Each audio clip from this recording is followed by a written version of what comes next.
relationship between Russia and China. This is what we're going to talk about. We're going to go all the way from... Are we having a talk show or a serious conversation? The historical period to the modern period.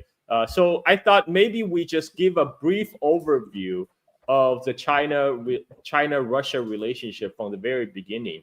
The two countries, even though they started out at the far end of Eurasian continent, but they were bounded by some commonalities in history. Both places were conquered by Mongols, and after the overthrow of the Mongol Empire, two sides start to expanding toward each other, and this the Russians always have an interest to expand the market for fur. For example, that's what drew Russians to Siberia. But the largest market for fur at that time was actually China. So Russia had a very strong interest to establish trade relationship with China, and that also partly drove their eastward expansion through the Siberian wilderness. And by the end of Ming Dynasty, the Russia has already came into contact with the Mongol tribes in Siberia. They already heard there's a Bogda Khan, or the Khan of the heaven, that sits somewhere in the south, and so they knew they have the right direction, and then around 1640s, that's when the two sides the border clash, the expansion start to converge. The borders start closing in the inner Asian space when both Russia and the Qing China, they were annexing the Mongol lands, and they came to clash around the Amur River Valley area. By the way, Nina, jump in anytime, because I am presenting this, obviously from a Chinese perspective. You're actually not contradicting anything that I've read, and I'm not a specialist on that early period, so my knowledge is more surface-based. But I think it's interesting that you mentioned that the two were invaded by the Mongols, because in Russian historiography, that initial contact actually takes place during that period in the 1300s, when a lot of, I guess they were enslaved, right? Conquered Russians were brought to the Mongol-controlled China, and they were used for work, right? They were used in farming, but interesting, they were also used in defense. So that initial contact was made earlier, but then, of course, up until the period that you're describing, right, the Ming Dynasty, and especially the Qing Dynasty, that contact was pretty sporadic. So yeah, you're exactly right. This is when the border clashes started happening around the Amur River. And so by, 1689, right, there's the first major agreement. This is the Treaty of Nerchinsk. And this is when Russia initially loses to China, right? So it ends up giving up some of the lands in the region of that river in the Far East. But if we go forward 200 years, we're sort of covering large chunks of time right now to 1858, right? That treaty was sort of overturned. You know which one I'm talking about, right? I don't know how to pronounce it properly. In Russian, I would say the Treaty of Aigun, but I don't know how you say it. How you say it in Chinese. So what happened was, the Russian. So this is very great. This is great because now we have the Chinese perspective and the Russian perspective, and this is important because from our previous show on Putin's Russia, some commenter on YouTube have pointed out that they say Carl is wrong. The three world. The three world is, the first world is about United States and all its allies. The second world is all the communist country, and the third world is what today know as Global South. But I was brought up in a completely different environment, because what I learned is Mao's theory of three worlds. So I didn't even realize the Mao theory of three worlds is different from the Western definition of first world, second world, and third Are you surprised that the West would put itself at the top, Carl? Because according to Mao's theory of three worlds, the first world is United States and Soviet Union, the two superpowers. And the second world is like all, it's the vassal states of the United States in Europe, Japan, etc.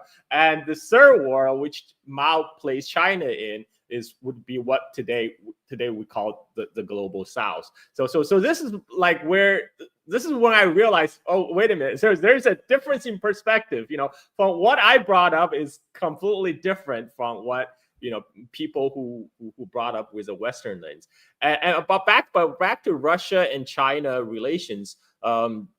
The two sides clashed, and that did result in one of the first treaty that China signed with a European power, Russia in this case, is the Treaty of Narchinsk, which defined the border for about 200 years. And then came the first Opium War and the second Opium War. Now, Russia is not a participant, but the second Opium War was carried out by the joint Anglo-French forces, which occupied Beijing. So the Chinese emperor at that time was panicking.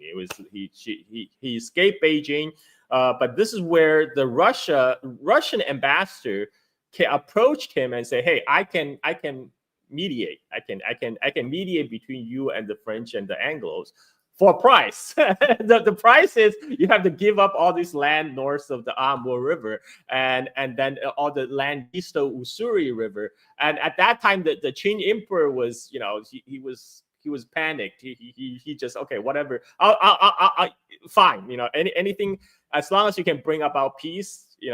I agree to anything you ask. So this is when the border got redefined in 1858 in the Treaty of Aigum, and then confirmed in the Convention of Peking in 1860, which settled the Second Opium War. So Russia gained the territory north of Amur River and east of Ussuri River, and then from the period from Opium War to 1900. I mean, at that time, Russia is just like another imperial power, other European imperial power that was coming in to carve up its sphere of influence in China. And this actually brought Russia into conflict with another rising imperial power, that of Japan, because Russia wanted Manchuria to remain in its sphere of influence. This was challenged after Japan won the first Sino-Japanese War in 1894 and 1895, where Japan carved out the Liaodong Peninsula, the southern Manchuria, but this obviously goes against Russia's interest. So Russia, together with Germany and France, they did the tripartite intervention when the three powers sent warships to Tokyo Bay and threatened Japan to give up the newly acquired Chinese land in Manchuria, because Russia wants that land for itself. Russia wants a warm water port. So Japan was forced to give up that land for a price. China had to pay a large indemnity in silver to redeem that land back. But this created resentment on the side of Japan against the Tsarist Russia. Do you know much about that 1896 kind of a quasi-defense agreement between Russia and China? Yes. That was basically annulled because Russia lost to Japan 10 years or 9 years later. Yes.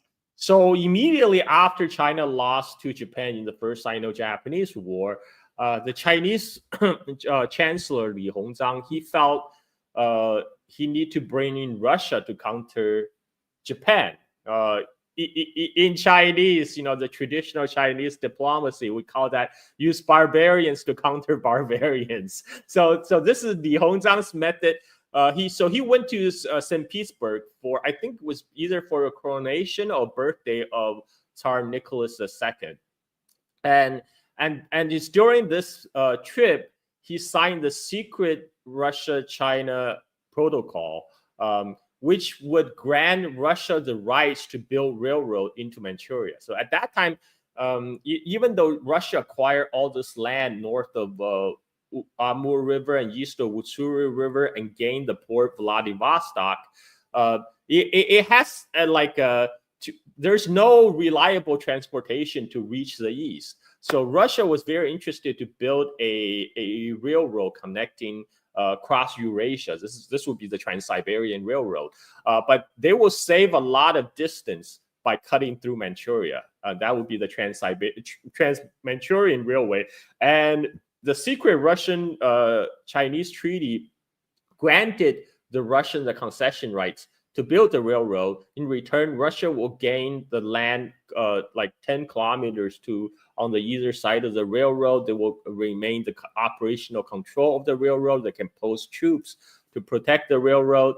And again, Japan was not liking that. And Russia then also finagled the right to lease Port Arthur for 99 years. Port Arthur in today's Chinese city of Dalian. This is a warm water port, which is what Russia always wanted in Far East Asia, because I believe even Vladivostok still freezes over in the winter. So then Russia started to go build a railroad from Siberia, connecting to cut across Manchuria to Vladivostok, but also build another railroad heading south to the city of Dalian, to Port Arthur, which became the headquarters of the Russian Imperial Fleet in the Far East. Again, Japan was not happy about this. So all this later lead to the Russo-Japanese War in 1904 and 1905, in which Russia was defeated. In return, Japan gained. So they gained the south, but Japan, it was not a complete victory for Japan, because the Trans-Siberian Railroad finally finished near the end of the war. So by that time, Russia could bring man and resources much faster to Manchuria than Japan. And so Japan was forced to accept a deal where Russia didn't have to pay anything to Japan, because Japan was expecting a large war indemnity like they did during the first Sino-Japanese War. But through the intervention of American President Roosevelt, they signed the treaty to end the war, where Japan was allowed to keep southern half, basically southern half of Manchuria, including Port Arthur, and they gained the rights to the Southern Manchurian Railway, which is Russia has built. And then by the way, and there's a, we don't have time to get into this, but there's other fascinating facet of Russia-China interaction, because there's the Far East Russia is sparsely populated. So to build the Trans-Siberian, Trans-Manchurian Railway, Russia, it needed Chinese labor. So this actually sparked a huge Chinese migration into Manchuria, because before late 19th century, the Manchu emperor, they prohibited Han Chinese from migrating into Manchuria, because they want to preserve the Manchu homeland for themselves. But because of the fight of Russia and Japan over Manchuria, that's when the Qing emperor realized, okay, we can't leave the land empty anymore. Let's open up the floodgate, let the Han Chinese go settle in Manchuria. And the Russian-built railroad, Trans-Manchurian, was a big facilitator. Now people, a lot of famine refugees in Hebei and Shandong, they just board the train and go to Manchuria to settle the new land. And this so this period of Russia Japan kind of competition will lead to later to World War I, and then the October Revolution, eventually October Revolution. And at that time, Soviet Union was, Soviet Russia was trying to, they were diplomatically isolated. There was an Allied intervention in the Russian Civil War. Yeah, I call it an invasion, but they call it an intervention. May I make two small points about this 1905 Russo-Japanese 1904-05. So I think even though for Japan this wasn't a complete victory, as you're saying, it was definitely a propaganda victory, because Japan sort of solidified its place as the white man of Asia, right? Using big scare quotes here. It allowed Japan to really go farther into Korea, right, to occupy Korea. So that expansion began around this period. And obviously, no one expected, or at least in Europe, no one expected Japan to be this technologically advanced for its time power. I apologize. She usually comes at the end of my shows, not in the beginning. She decides to visit. Thank you for visiting. You're not a contributor today. Yeah, and so I think from that standpoint, it was really important for Japan to be interpreted among the great powers, right, of Europe and the rising power in the US. For Russia, this war, oh my goodness, you're trying to destroy all my Russian dolls here. That's not nice. And for Russia, this was devastating because there was a lot of smaller scale social unrest. You had various anarchic, nihilistic socialist groups operating from the 1860s onwards. Some of these university students, sometimes they would engage in acts of terrorism, sometimes very successful, like the assassination of Alexander II, some other big politicians in the early 1900s. But that war was really draining Russia's economy. It really had a bad public image. So the failed revolution of 1905, where the government opened fire on some of the protesters, that really was exacerbated by the Russo-Japanese War. So even though Japan didn't, it won the war, but it wasn't as, fully victorious as you're saying, for Russia, it was a very, very damaging war internally, and it really set it on its path to worsening socioeconomic tensions and ultimately the Russian Revolution, right? So starting from about 1912 or so, there were a lot more protests in cities coming from, the literal working class who was not happy with its working conditions. You obviously then had World War I, which exacerbated the initially poor conditions for, the working class in 1905. So all of those things were sort of compounding on each other.